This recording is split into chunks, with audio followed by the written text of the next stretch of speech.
നിങ്ങൾ തിരുവനന്തപുരത്ത് പത്മനാഭസ്വാമി ക്ഷേത്രത്തിൽ പോയിട്ടുണ്ടാവും അല്ലേ? പക്ഷെ പത്മനാഭനെ തൊഴുതു കഴിഞ്ഞാൽ മറക്കാതെ തൊഴേണ്ട രണ്ട് ക്ഷേത്രങ്ങളുണ്ട്. അതിൽ ഒന്നാമത്തെ ക്ഷേത്രത്തിലാണ് ഞാനിപ്പോൾ നിൽക്കുന്നത്. പത്മനാഭസ്വാമി ക്ഷേത്രത്തിന് തൊട്ടടുത്തായിട്ട് തന്നെ സ്ഥിതി ചെയ്യുന്ന അരകത്ത് ദേവി ക്ഷേത്രം. അരകത്ത് ഭഗവതി, ലക്ഷ്മി, സരസ്വതി, ദുർഗ എന്നീ ഭാവങ്ങളിൽ സാന്നിധ്യം ചെയ്യുന്നു.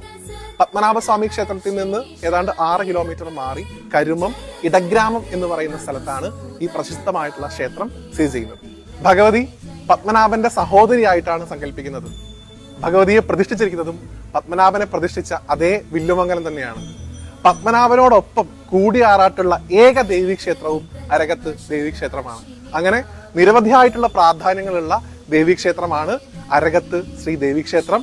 എപ്പോഴാണോ നിങ്ങൾ പത്മനാഭസ്വാമിയെ വന്ന് തൊഴുന്നത്, അതിനുശേഷം വന്ന് നിർബന്ധമായും തൊഴേണ്ട ഒരു ക്ഷേത്രമാണ് അരകത്ത് ദേവീക്ഷേത്രം എന്ന് ഐതിഹ്യം പറയുന്നു.